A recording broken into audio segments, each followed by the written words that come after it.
3 years and 7 months.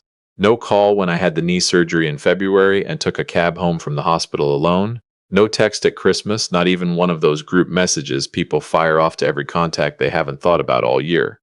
When my oldest friend Murray died in April, I drove 4 hours back from the service with the radio off and ate soup by myself at the kitchen table that evening, and told myself it was just how things had settled between us, the way water finds its level.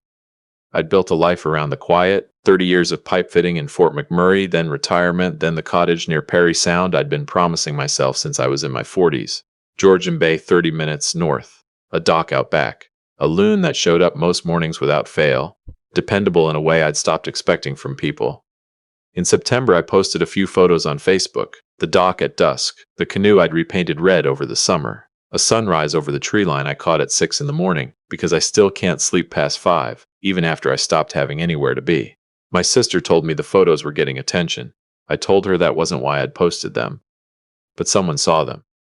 My phone buzzed on a Thursday evening while I was eating leftover stew at the kitchen table. The number on the screen was one I hadn't dialed in long enough that I should have doubted it, except you don't forget your own son's number. My hand went still on the table. I read the message twice. Hey Dad, I've been thinking we should reconnect. Vanessa and I have set a date. Wedding is in June. I'd like you to be there. There are some things we need to discuss about financial contributions to the ceremony. I've booked a table for Saturday at 7. Bring $80,000. We can talk about everything else there. I put the phone face down. I sat there for a long time. Not from anger. I want to be clear about that. What I felt was worse than anger. It was that specific ache that comes when a door you believed was permanently shut opens a crack and lets in just enough light that you reach for the handle before you can stop yourself. Because buried in that message, underneath the dollar amount and the dinner reservation, were 3 words that didn't belong to the demand. I've been thinking. About me. About us. After 3 years and 7 months of absolute nothing. I know how that sounds. A man of 63 reading hope into a text that was, by any reasonable measure, a business transaction. But if you've never sat in a cottage on a Thursday night and gotten a message from your only son after 4 years of silence, you don't get to tell me I was wrong to feel it. Welcome to Dad's Fierce Revenge. Make yourself comfortable because this story is going to take you somewhere. Hit the like button and drop a comment telling me where you're listening from. I'm glad you're here. I didn't answer right away. I was afraid that if I replied too fast, something would startle and go, so I waited until morning. The estrangement had its roots in something I've never told most people in full. Connor met Vanessa 4 years ago. She's not a bad person, and I want to be fair about that even now. But from early on, she ran things. Every decision, every holiday, every plan about where they'd live and what mattered. And Vanessa came with a father, a man named Randall, who had very precise ideas about what a successful family looked like, which mostly meant it looked like his own. Within 8 months of them being together, I'd been gradually moved to the outside. Not all at once, the way a tide moves. You don't notice the waterline has changed until you look down and find your feet are somewhere they weren't. When I said something, Connor told me I was being difficult. Randall and his family made him feel supported, he said, in ways I apparently never had. I told him I was concerned. He told me I was jealous. He didn't call much after that, after a while. Some silences you stop fighting, not because you've accepted them, but because you've run out of ways to break them. Friday morning, I replied to his message with 4 words. I'll be there, son. He'd sent me a financial request, and I answered the part underneath it, because the part underneath was the only part I knew how to speak to. But I wasn't going in unprepared. Friday evening, I sat down at the laptop with a pot of coffee and looked up Randall's firm, Whitmore Capital Partners, based out of Mississauga. The website looked professional. Stock photography. Client testimonials I couldn't verify independently. Headshots of Randall in a suit shaking hands at charity events. I told myself I was just a father doing what fathers do, checking on who his son was building a life with. Then I found the first crack. A civil suit filed in Ontario Superior Court 16 months ago, settled quietly, details sealed. A former client claiming funds had been redirected without authorization. I kept reading. A complaint to the Ontario Securities Commission filed 8 months before the lawsuit. The OSC had opened a preliminary review. Status listed as ongoing. In 30 years of trades work, I learned one thing that holds across every site and every crew and every piece of equipment I ever touched. When a fitting shows a hairline fracture, you don't call it a routine maintenance issue. You trace it back to the source. Because a small defect in a load-bearing component is never just a small defect. People aren't any different. I pulled the corporate filings. The registered business address had changed 3 times in 5 years. A senior partner listed on the website didn't appear in any OSC registrant database I could find. I ran the firm's name through the federal court portal and found a notation from 13 months ago referencing an application for a production order on the firm's primary banking records. That notation doesn't appear on firms in good standing. Not in this country. Not anywhere. I printed everything. Every page, every filing, every complaint reference. I put it all in a plain manila folder, the same kind I kept quality control reports in at the job site. I sat at my kitchen table and stared at that folder for a long time. My son was 32 years old. He was in love. He was about to legally bind himself to a family whose patriarch appeared to be operating a financial structure that had already drawn regulatory attention and civil litigation and the scrutiny of at least one federal agency. And I had an $80,000 ask in my phone, and a dinner reservation, and a folder full of documents I was praying I wouldn't need to use. Saturday came faster than I wanted it to. I drove the 400 south in the early afternoon, hit the back up north of Barrie the way you always do on a weekend, sat in it without frustration because I had time and I needed the drive to settle my thoughts. The sky over the highway had gone the color of old tin by the time I cleared Barrie. First real cold of October pressing against the truck windows. By the time I reached the 401 interchange, the city was beginning to spread itself across the horizon. The restaurant was in the financial district. Dark wood, low lighting, the kind of menu where certain tables don't have prices. I'd been to places like it twice in my life, both times for someone else's occasion. I didn't belong exactly, but I'd learned long ago that confidence and belonging are not the same thing, and one of them you carry with you regardless of the room. I saw them before they saw me. Connor was at a corner table near the back sitting beside Vanessa, who was in a dark dress with her hair pinned up, and sitting with them, something I hadn't expected, was Randall, somewhere in his mid-60s, silver hair, the kind of tan you earn somewhere south of Canada in October. He saw me coming before Connor did and gave me a smile that told me he'd already decided how the evening would proceed. Connor looked up. Something moved across his face that I couldn't entirely read. Not quite guilt, not quite relief. Something suspended between the two. "Dad, you came," said like it surprised him. I said I would, I told him. The first 20 minutes were what you'd expect, pleasantries. A wine list. Randall ordered a bottle without asking.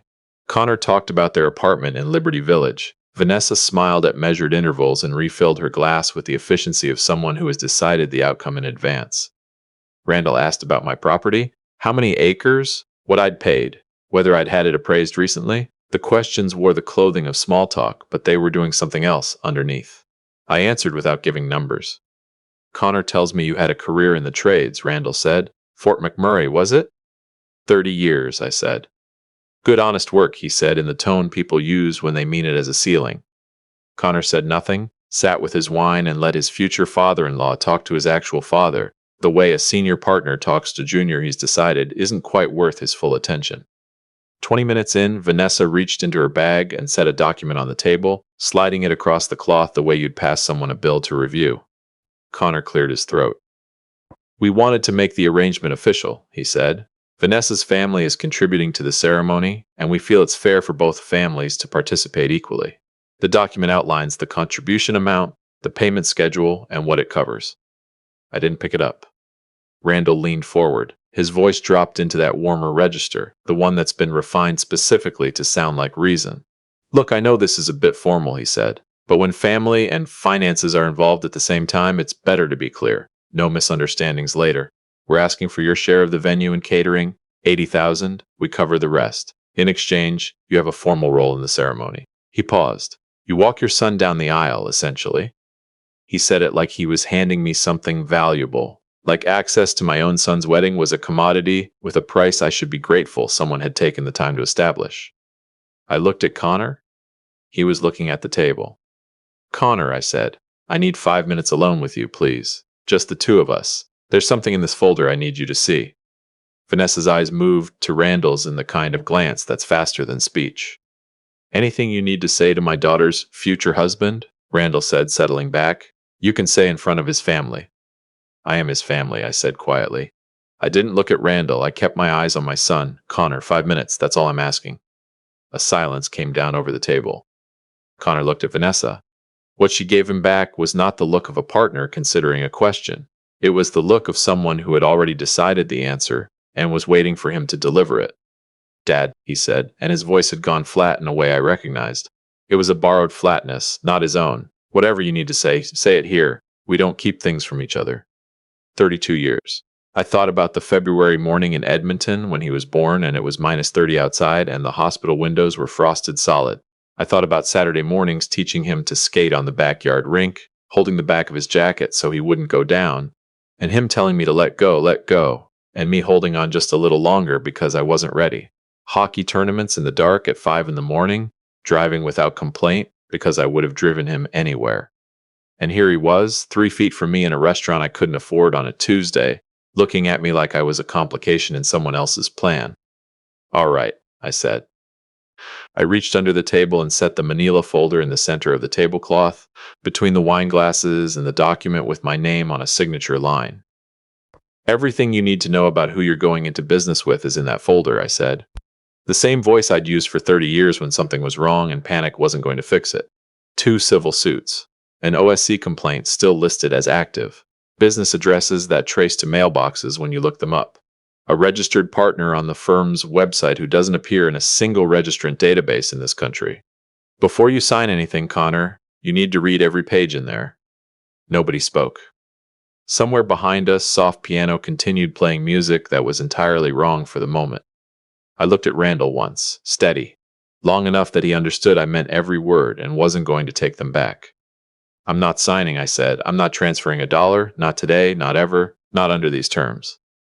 I reached into my jacket, set 250s beside my water glass, which I hadn't touched once since I sat down, and I stood up and buttoned my jacket the way I always do before I leave somewhere that mattered.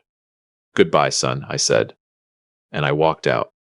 Through the lobby, past the host station, out into the October air of downtown Toronto where it had started to rain, the soft, insistent kind that doesn't announce itself, just arrives. I sat in my truck in the parking structure for a while with my hands on the steering wheel, not shaking, just present. The way you sit after something large ends and you're not yet sure what it means that it ended. I drove back to Parry Sound in the dark with the radio off. The 2 days that followed were the quietest I'd had since I moved into the cottage. I went through the motions, morning coffee on the dock in the cold, walked the property line, drove into town Saturday for groceries and stood in the Tim Hortons parking lot a good 10 minutes before I went in, because I didn't feel like talking to anyone who knew me. Sunday I called my sister and talked for an hour without telling her most of it. Connor didn't call. I told myself one of 2 things had happened. Either he'd opened that folder and was sitting with what was in it, or he'd left it on the table and decided I was exactly what Vanessa's family had probably already told him I was. A bitter, jealous man who couldn't let his son move on.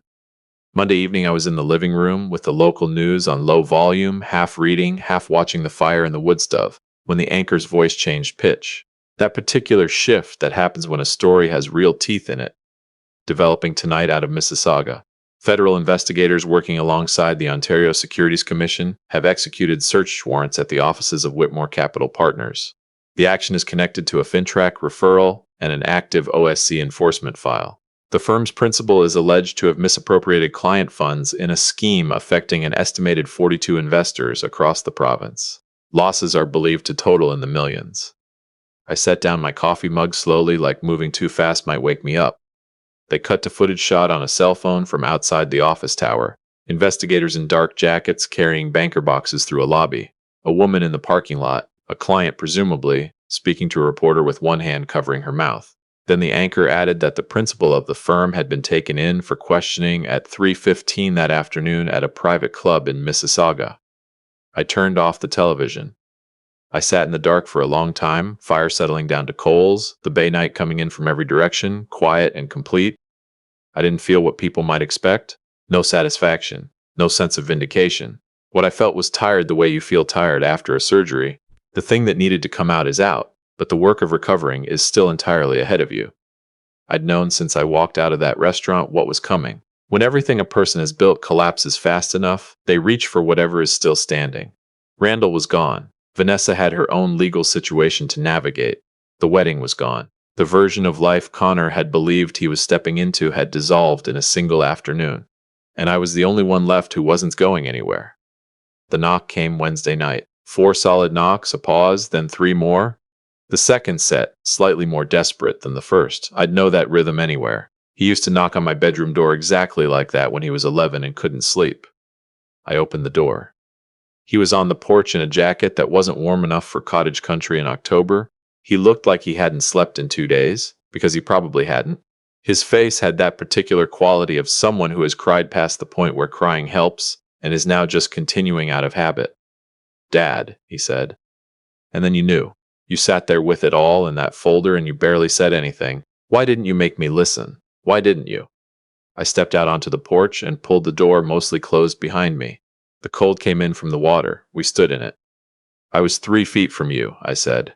"I asked for 5 minutes. You told me whatever I had to say could be said in front of everyone at that table. And when I did exactly that, you looked at me like I was the problem." "I didn't know," he said. "I didn't know any of it." "I know you didn't," I said. "But the information was right there. I handed it to you. You had everything you needed to ask one question, look one thing up, take one day to think. The choice not to do that was yours."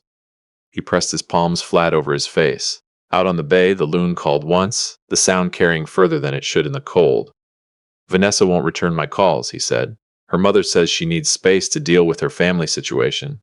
He said the last 2 words with a short, hollow sound that wasn't quite a laugh. 3.5 years. "The venue deposits are gone. Her dad's talking to lawyers, and I have nowhere to go." I let the silence be for a moment, not to punish him, because I needed him to actually hear what came next, not just wait for it to end. "I'll help you find a place while you get back on your feet," I said. "I'll make sure you have what you need to eat and keep the lights on. I'll pay for you to talk to a counselor, because what you're going through is real, and you shouldn't go through it alone. I'll do those things because you're my son, and that doesn't stop being true no matter what's happened between us." He looked up. "But the version of things where I hand over $80,000 and buy myself a seat at your table," I said, "that's finished. That was never going to be how this went. You needed your father, and what you offered me instead was a financial arrangement with my name on a signature line. I won't be that for you. Not again." "I didn't mean for it to be that way," he said. His voice had gone small, the way it used to when he was a child, and had said something he immediately wished he could take back. "Maybe not," I said, "but it was exactly that way, and I think you know it." He stood there. I could see it moving through him, the arguments forming and falling, the instinct to deflect and the weight of knowing. Somewhere underneath the instinct, that deflection wasn't going to hold this time. He was 32 years old and his life had come apart in 5 days, and his first impulse was still to look for someone to hand it back to him already repaired. But underneath that, something else was beginning to shift, slowly, the way ground settles after the frost comes out. "Can I come in?" he said finally. Quiet, not demanding, just asking. "You can come in when you're ready to walk through that door, as my son," I said. "Not as someone who's here because they've run out of other options. Not as someone still looking for someone else to blame.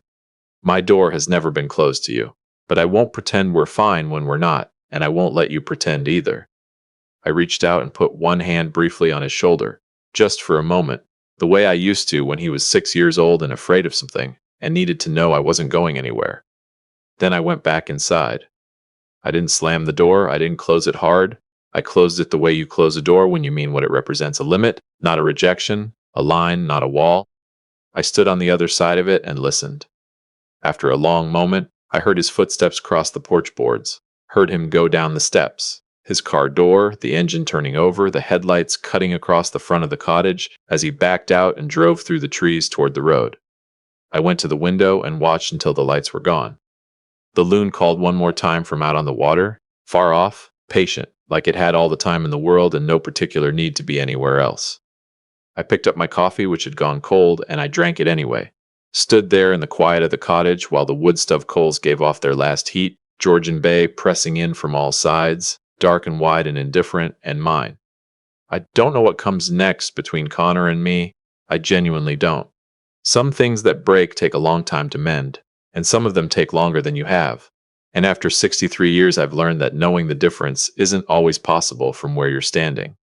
But I know this. I drove 4 hours and sat at that table and tried to hand my son the truth. I tried to be his father before I was anything else. That part was mine to do, and I did it. What he does with what's left, that's the part I have to set down. Sometimes the clearest way to love someone is to stop standing between them and what they've earned. If this story found you today, hit the like button and leave a comment below. Tell me where you're listening from. I'll see you in the next one.